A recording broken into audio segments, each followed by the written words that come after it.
가정, 사랑, 그리고 살인. 이 세 단어는 한 지붕 아래에서 공존할 수 있을까요? 오늘 다룰 사건은 모두의 부러움을 한 몸에 샀던 한 엘리트 의사 부부의 이야기입니다. 이 남성의 이름은 후지타 타다시. 1957년 아키타현에서 태어난 그는 매우 부유한 집에서 성장했습니다. 그의 아버지는 교원 출신 부동산업자였는데 1960년대 일본 경제성장기에 힘입어 지역에서 1, 2위를 다툴 정도로 부동산 회사를 성장시켰고, 이러한 집안에서 태어난 그는 드라마에서나 볼 법한 대저택에서 자라며 부족함 없이 오냐오냐 하는 환경에서 엘리트 코스를 밟게 됩니다. 당시 후지타는 그럭저럭 성적이 우수했기 때문에 아버지의 바람대로 의대에 진학했습니다만, 이 의대 입학은 아버지가 억 단위의 돈을 대학재단에 기부해서 이루어졌다는 이야기도 있습니다. 아무튼 1976년 신입생이던 후지타는 같은 의대생이던 정형외과 의사의 외동딸 시이나 아츠코 씨를 만나게 됩니다. 그리고 두 사람은 이내 사랑에 빠지게 되었죠. 이들은 신입생 때부터 사귀기 시작해 3학년 무렵엔 함께 동거를 하기도 했고, 서로 부유한 집안 출신이었기 때문에 결혼을 전제로 하고 있었는데요. 다만 후지타는 여자친구가 있었음에도 불구하고 바람을 피우기 일쑤였다고 하네요. 의대를 졸업한 25살의 후지타, 그리고 시이나 씨는 대학 병원에서 일하게 되었고, 이내 결혼하게 되었지만, 남들 보기에 너무도 부러운 이 엘리트 의사 부부, 이들의 결혼 생활 뒷면에는 심각한 문제가 있었습니다. 바로 앞서 말씀드린 후지타의 바람기였죠. 당시 후지타는 결혼 직전까지 성인업소에 다니기 일쑤였고, 신혼여행을 다녀온 직후부터는 다른 여성과 바람을 피웠는데요. 그 대상은 한 술집에서 일하던 19세의 필리핀 출신 댄서였다고 합니다. 당시 그의 집착은 보통이 아니었던 모양인지 이 댄서가 근무 계약이 끝나 다른 지역으로 떠나게 되자 직접 지방으로 찾아가 관계자에게 거액을 제시하며 애원하는 것은 물론 결혼 축하로 받은 수천만 원짜리 최고급 시계를 이 필리핀 여성에게 선물하며 청혼하는 등 결코 유부남의 행동이라고 볼 수 없는 짓만을 골라서 했죠. 심지어 그는 댄서와의 관계를 위해 무단결근은 물론 그녀를 빼내기 위해 거액의 빚까지 지게 되었는데요. 신혼이라 한창 깨가 쏟아질 무렵에 무단결근, 빚, 불륜까지, 이런 상황이다 보니 당연히 가정의 평화는 깨질 수밖에 없죠. 그리고 결국 경제적인 문제와 남편의 수상한 행적으로 인해 결혼 후 몇 달이 지나자 이들 부부의 갈등은 노골적으로 드러나기 시작했습니다. 당시 시이나 씨의 아버지, 그러니까 후지타의 장인어른은 빚을 대신 갚아주는 것은 물론 두 사람이 관계를 회복하도록 노력했지만, 시이나 씨는 이미 남편이 사채까지 써가며 큰 돈을 빌렸다는 사실과 함께 직장에 무단결근한 사실까지 알게 되어 두 사람은 점점 싸우는 일이 잦아졌습니다. 그러던 1983년 1월 6일 밤, 부부 사이에 숨겨진 불화가 결국 폭발하고 맙니다. 이날 늦은 밤 병원에서 후지타 씨가 또 무단결근했어요 라는 연락을 받은 시이나 씨는 남편을 추궁했습니다. 당시 계속해서 변명과 거짓말로 일관하던 후지타는 그녀가 자신을 몰아붙이자 믿기 힘든 말을 하고 마는데요. 바로 자신의 불륜관계는 물론 시이나 씨를 살해하려 했던 계획까지 털어놓은 것입니다. 사실 후지타는 이전부터 아내를 제거하고 19세의 필리핀 댄서와 결혼할 궁리를 해왔습니다. 그는 아내가 자신에게 방해되는 존재라고 생각해 은밀하게 살인을 준비하고 있던 것인데요. 1983년 1월 5일과 1월 6일, 사실 후지타는 집안에서 가스 폭발 사고로 위장한 살인 계획을 실행에 옮기려 했었습니다. 그는 주방 가스관을 몰래 살짝 풀어 가스를 새게 한 다음 방 전구의 유리에 금이 가도록 흠집을 내두었는데요. 즉, 시이나 씨가 집에 돌아와 불을 켜는 순간 스파크가 일어나 가스가 폭발하도록 꾸민 것이었죠. 하지만 그가 이틀 연속 폭발을 노렸음에도 가스 냄새를 수상히 여긴 시이나 씨가 귀가 후 즉시 창문을 열어 환기하는 바람에 이 사고로 가장한 살인은 실행되지 않았던 것입니다.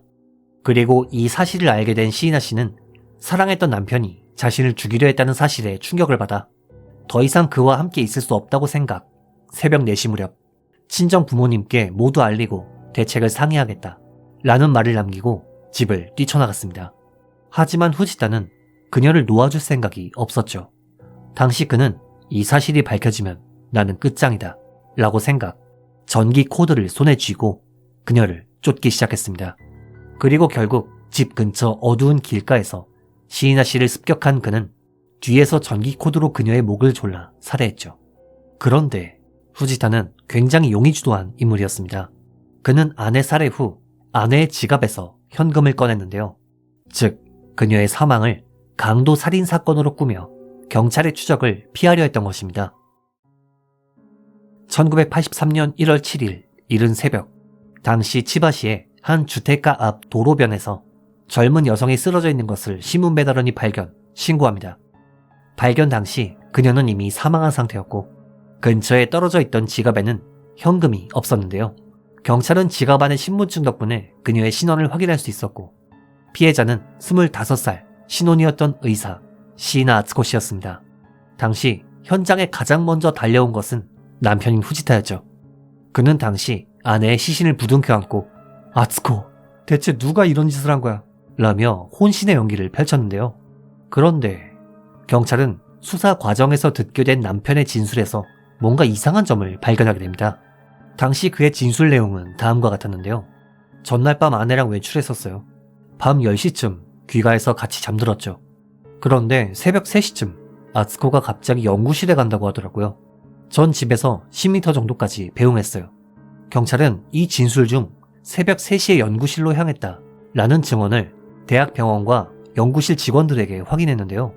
그런데 직원들은 새벽에 연구실이요? 있을 수가 없는 일이에요 라며 불가능하다는 반응을 보였습니다. 게다가 아츠코 씨의 시신에는 방어흔이 전혀 없었기 때문에 경찰은 피해자가 기습을 당했거나 면식범에게 공격받았을 가능성이 높다고 생각, 남편인 후지타를 용의선상에 올려두고 수사를 시작하게 됩니다. 그런데 수사가 진행되자 후지타의 진술은 점점 바뀌기 시작했는데요.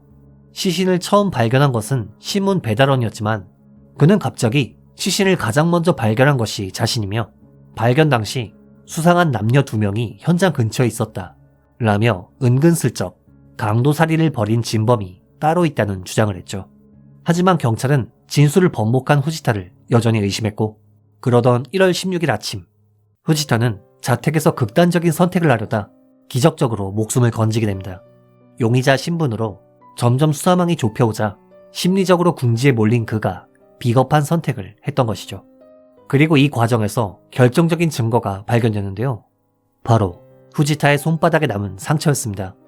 이 상처는 시이나 씨의 목을 졸랐던 전기코드 자국과 두께가 정확하게 일치했던 것이죠.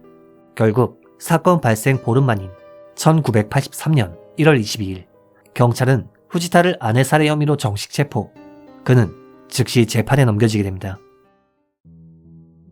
후지타는 조사 과정에서 자신의 범행을 인정했지만 1983년 7월 막상 재판이 열리자 다시금 말을 바꾸는데요. 그는 사실 아내가 폭행 피해를 입은 적이 있었다.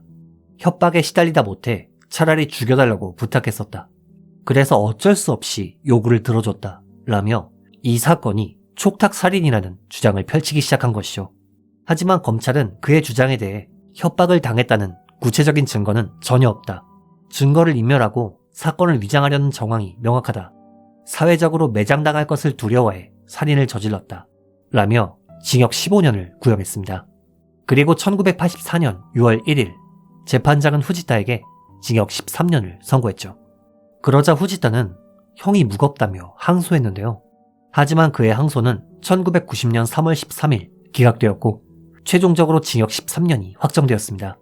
그런데 형이 확정된 지 9일 후인 1990년 3월 22일 후지타는 수감 중이던 도쿄 구치소의 독방에서 극단적인 선택을 하고 맙니다. 그는 감옥의 타다미 바닥에서 실을 한 올 한 올 풀어낸 후 이를 엮어 자기 목에 감아 스스로 목숨을 끊었던 것이죠. 그는 죽기 전 유서를 남겼는데 이 유서에는 난 아츠코 곁으로 갑니다. 모두 그동안 고마웠어요. 다시 태어나도 어머니의 아들로 태어나고 싶어요.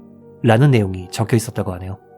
부족함 없는 환경에서 자랐던 그는 끝끝내 자신의 죄와 정면으로 마주하지 못한 채 비겁하게도 죽음으로 도망친 것이죠. 그동안 채널을 운영하면서 불륜과 관련된 사건을 많이 다뤘지만 진짜 불륜의 끝은 파멸이라는 말에 공감하게 되는 사건이었습니다. 이번 영상 어떻게 보셨는지요?